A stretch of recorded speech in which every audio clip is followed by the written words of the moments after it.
What's going on, everybody? It's your boy Long Island Fish Guy here, back at it again with another video. Today, we're going to be going over something very specific. I haven't really been going over my fish stock that well recently. I kind of skipped over a few things just because I've been dealing with a lot of things in the tank. Stocking wise, just an update from my last video. Everything basically is the same. I think the last update that I basically gave was that I added the fire mouth, which is basically right above the driftwood there. He's growing decently. I'd say he grew about maybe a half inch to a full inch since I've gotten him. In my last video, I covered my I didn't really cover actually. That I basically covered my ick issue that I have here. These four little guys. They came from a tank full of ick. Recently, I went back to the fish store where I got these fish, and they had no fish in the tank where I got them from. Wonder why? Definitely because they had an ick issue. And I don't know what happened, but clearly nothing good happened. With them, now the point of the video. With them, I bought a Geophagus Red Hump cichlid. This fish, I was sold this fish that it was a male.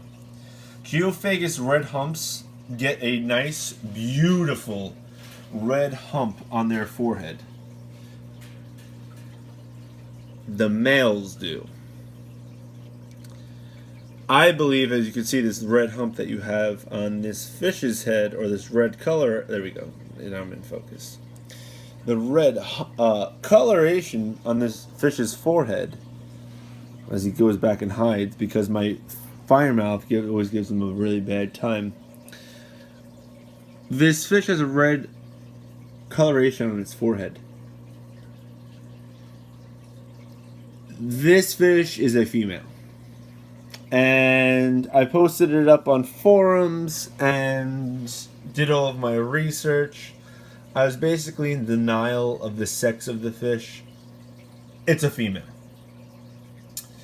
So, what I did was, rather than say, oh, I'm going to try and fix this so I can get a male, I said, you know what? Let me keep this fish. It's been eating well. My tank is fed very well. I feed my fish probably too much.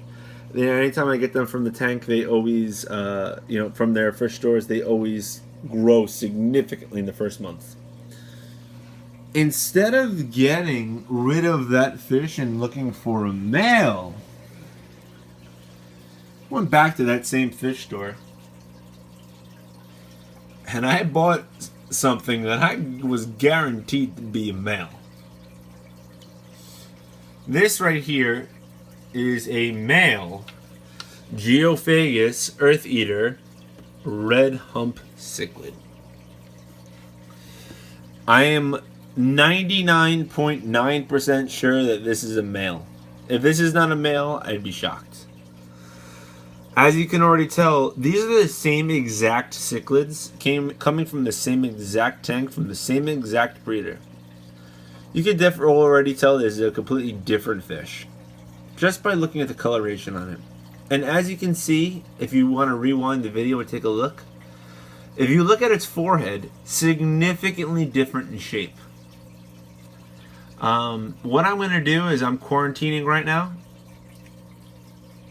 In this tank, this little 10-gallon, I have both fish that I absolutely love, which are in screen right now, which is my shovel nose, which has gone through hell and back in the big tank, which is why he's in the 10-gallon, and my Geo, which has never been in the big tank, but always swims on that side and swims as if he is in the tank. And I have my cores, which have made their permanent home here. These fish will always be in this tank. They're going to be my quote-unquote quarantine tank. I know I cover my 125 a lot, but this tank, I have some serious plans for this tank. Something that's going to be very unique. Not in regards to stocking. But in regards to aquascaping, it's in the pipeline that I really want to change up this tank.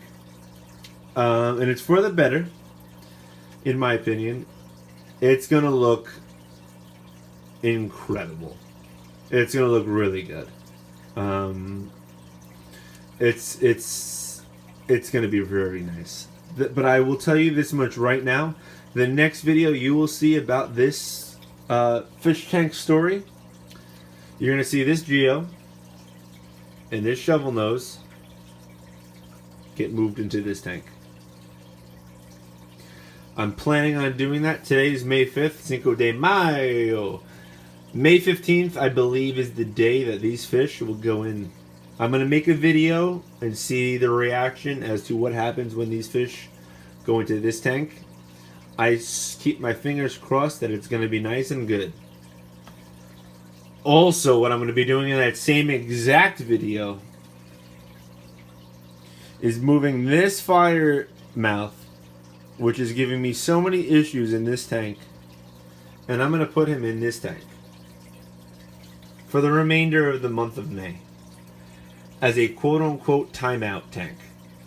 The firemouth only really treats my little tiny Geophagus bed, which is actually twice his size, and treats almost attacks my pike, which my pike would destroy it.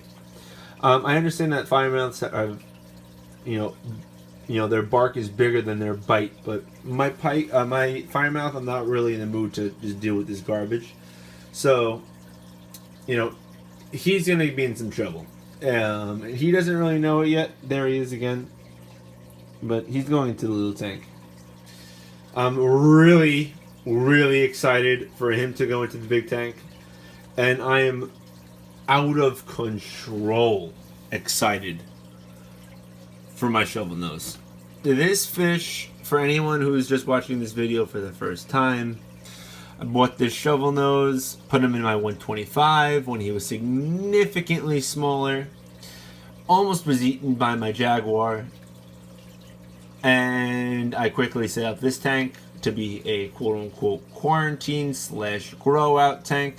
Since then I added my Corys, added this stone, added this decor, added a heater. This tank has become now a permanent setup, which I love. I never had a quarantine tank before.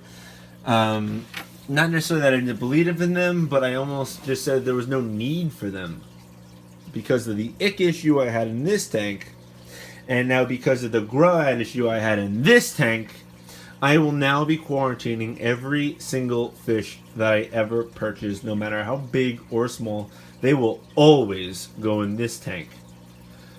Petco just had their $1 per gallon sale. Maybe in the upcoming future, in the next $1 per gallon sale, maybe I'll buy a 20 or 30 gallon tank.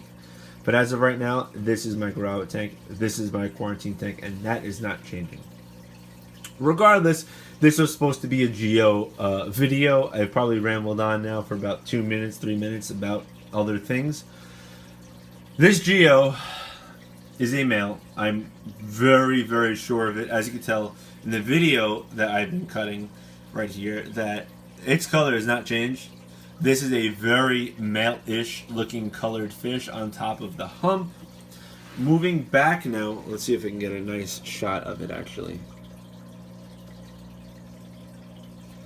If you can see the hump almost protruding already.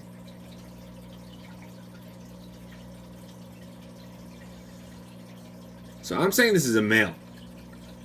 Again, take a look at it. Now, granted, I'm going to go back now to the female, which I know for a fact now. I'm out of denial. Is a female. Ready? Here we go. Completely different looking fish, in my opinion, at least. This fish is very light in color. In regards to its forehead, there's no protrusion. Does not have that dark stripe, which typically males do show. Certain females do show it if they're under stress. this female does show that black stripe if it's under stress. But all in all, I think I do have a pair. Which, in regards to defensive purposes, when I add the firemouth back into this tank, the pair will get along very nicely and defend each other. Also, they could breed. And if they were to breed, I would scoop them out and put them in a 10-gallon tank. But I have been rambling on now for just over 10 minutes. I am going to cut this video off now. Like I said, next video I have for you will most likely be in 10 days when I add my male Geo and my shovel nose into the 125. I'm really not gonna rush it. If, hypothetically speaking, I do see that the fish are not ready for it, I'm not going to. I think that the Geo would be ready for it. The male Geo, in regards to size. I am a little bit hesitant to put the shovel nose in there, strictly because I don't want him to get eaten. I had a horrific experience the first time I put him in, and I don't want that to happen again. But, hopefully that does not happen. I'm going to make sure that the shovel nose is ready. The only fish I'm really worried about is my Oscar, which typically shows no aggression to any other fish. I'm just really pumped up. Just to give you a little overview, I'm so pumped to have gotten this 125. It is just so gorgeous.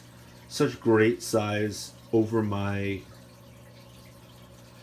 55-gallon that I had. My Oscar is growing very nicely. He's, just for point of reference, he's about 7 inches. I'd say 6 to 7 inches. Just to give you a little point of reference of how big he is in the tank. Even when he goes to his full size, he shouldn't really have an issue in this tank. Obviously, it's a 125. But that's all for today. I'm super excited for my Geo and my shovel nose to get into this tank. It's going to be super great, super nice. But thanks for watching. Hope you get a good one. Peace.